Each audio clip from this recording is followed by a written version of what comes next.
Imagine a book bound in vellum, pages filled with colorful drawings of plants that don't exist, stars that defy known constellations, and tiny naked women bathing in strange green pools.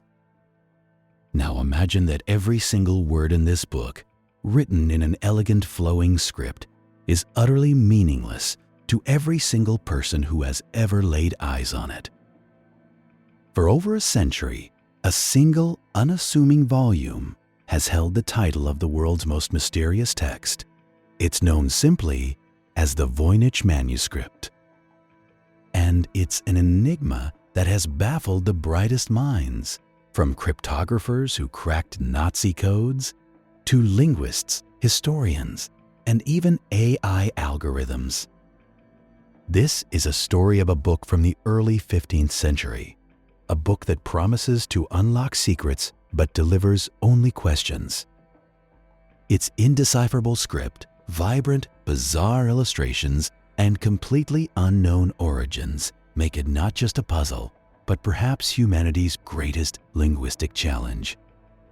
Is it a lost language, a brilliant code, a medieval hoax, or something even stranger? Today, we're diving deep into the heart of this impossible book, exploring its every baffling detail and uncovering the wild theories that swirl around its pages. The journey into the Voynich Manuscript begins, surprisingly, with the book itself. This isn't just some forgotten scroll. It's a meticulously crafted artifact, written on vellum, which is prepared animal skin and feels ancient and important. Originally, it might have been around 272 pages, but some have been lost over time, leaving us with approximately 240 pages today. And every single one of those pages is a window into a world that makes no sense. The most striking thing, beyond the strange language, is the artwork. This isn't a plain text. It's bursting with color and detail, organized into what appear to be sections, almost like an encyclopedia or a guide. One section, for instance, is dedicated entirely to what we call botanicals. Here, you'll find illustrations of plants, drawn with a level of scientific detail that suggests they were studied. But here's the catch. Almost none of these plants match any known species on Earth. Some have roots from one plant, leaves from another, and flowers from a third. Are they fantastical creations, lost species, or are they allegorical, representing something else entirely? The mystery deepens when you consider that a guide to medicinal plants was a common and incredibly valuable book in the 15th century. If this was a herbal guide, it's one written for an alien garden. Then there are the astronomical or astrological charts. These aren't your typical zodiac symbols or familiar star formations. Instead, we see intricate diagrams, often circular, depicting unknown constellations and symbols that don't align with medieval European or even ancient Eastern astronomy. Some pages show celestial bodies connected by lines or strange geometric patterns that suggest complex calculations or mappings of unknown cosmic phenomena. Were they trying to chart a different sky? Or perhaps a system of belief so unique it has vanished from history? Other sections present even more bizarre visuals. There are cosmological diagrams, sprawling fold-out pages showing interconnected systems, castles, and mazes, all seemingly part of some grand, complex structure or process. It's like looking at the blueprints for a machine you've never seen, designed for a purpose you can only guess at. But perhaps the most famous, and certainly the most perplexing, illustrations are found in the biological or balneological section. Here, the pages are dominated by drawings of small, naked female figures. They're often depicted with swollen bellies, sometimes linked by intricate piping systems, or bathing in strange green pools that seem to flow through the manuscript itself. Some are holding what look like crown-like objects, or interacting with bizarre, segmented structures. What are these women doing? Are they nymphs? Representations of human organs or fluids? A commentary on medieval medicine? Bathing rituals? Or fertility? These images are so unlike anything else from the period that they raise more questions than answers, hinting at some deeply esoteric knowledge or ritual. Based on these incredible yet baffling illustrations, scholars have speculated about the book's purpose. Could it be a sophisticated herbal guide documenting plants known only to a secret society? Perhaps an alchemical treatise with the strange plants and bathing figures representing stages in a chemical process to turn lead into gold or create the elixir of life? Or could it be a scientific encyclopedia, a compendium of knowledge spanning botany, astronomy, and biology, but all written in a language that was never meant to be understood by outsiders? The sheer volume, intricate details, and internal consistency of the illustrations suggest a profound, underlying purpose, far beyond a simple prank. However, the real core of the Voynich mystery isn't just the pictures, it's the writing itself. The text, written in a unique, elegant script, is the primary reason this book has remained untranslated. It flows from left to right, almost like a European language with words separated by small gaps. There are distinct letters or symbols, maybe 20 to 30 different ones, that are consistently repeated. For decades, cryptographers and linguists have thrown every tool at it. They've used advanced linguistic techniques, statistical analysis, and even powerful decryption algorithms, the same kind of tech that broke complex military codes during world wars. And every single attempt has failed.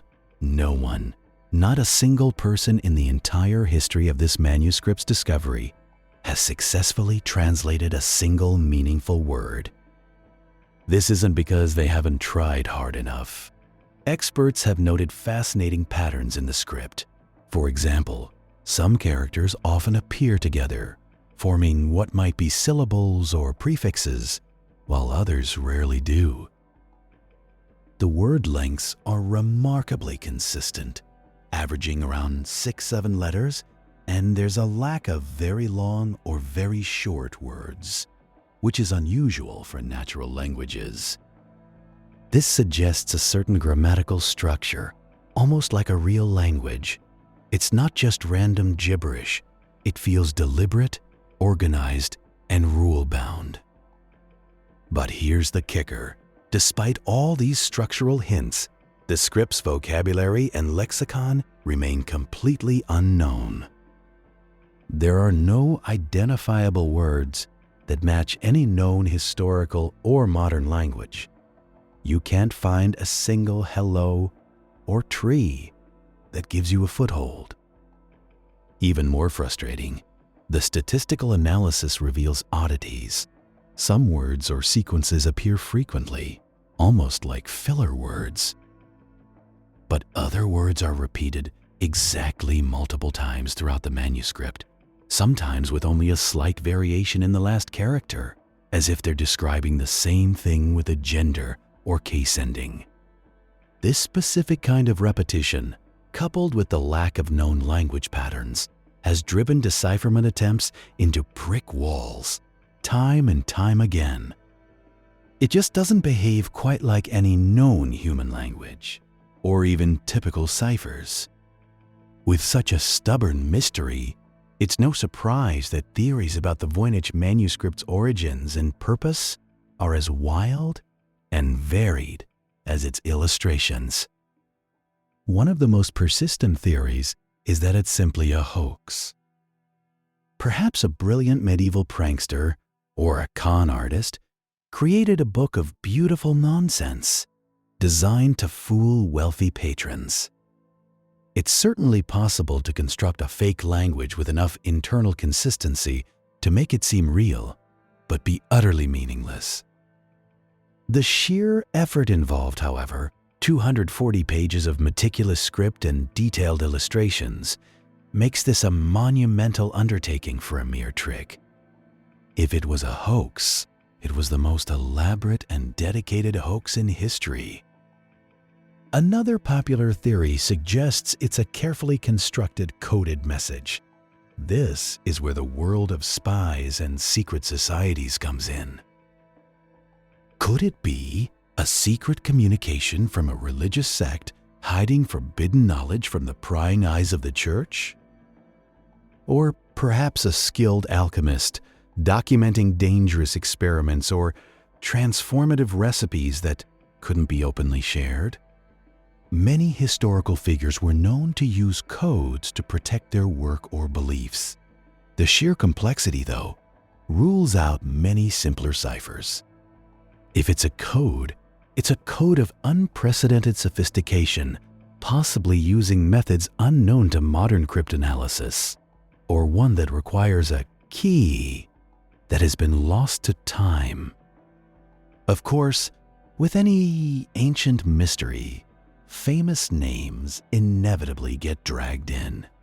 Some enthusiastic theorists have suggested figures like the English philosopher Roger Bacon, known for his work in optics and alchemy, or even the ultimate polymath, Leonardo da Vinci. The idea is that such brilliant minds might have been behind a work of such unique genius. However, these theories largely lack definitive evidence. There's no paper trail, no distinct handwriting match, nothing that firmly links these historical giants to the curious manuscript. It's more wishful thinking, a desire to attribute something so extraordinary to an equally extraordinary person. Yet, despite the plausibility of a hoax or a code, there's a powerful argument against such simplistic explanations. The sheer volume of the manuscript, its incredibly intricate illustrations, and the clear, consistent grammatical structure found within the script itself all strongly suggest a deeper purpose than mere deception. Someone put an incredible amount of time, effort, and possibly knowledge into this book. It feels like it to communicate something, even if we can't understand it. It feels like a genuine, if utterly inaccessible, work of knowledge. So, here we are, centuries later, despite decades of dedicated research, countless theories, and the relentless efforts of some of the sharpest minds on the planet, the secrets of the Voynich Manuscript remain locked away. It continues to sit in Yale University's Beinecke Rare Book and Manuscript Library, a silent, baffling testament to a forgotten time and a language lost to us. Its enduring mystery continues to captivate our imagination, drawing in new generations of scholars, hobbyists, and dreamers who hope to be the one to finally crack its impossible code. Perhaps one day, a new discovery, a new linguistic technique, or even just a lucky guess will provide the missing key. Until then, the Voynich Manuscript remains the ultimate challenge, reminding us that some secrets are truly worth keeping. If you're as fascinated by impossible puzzles as we are, then you'll definitely want to check out this video right here about the biggest archaeological discoveries of the 21st century.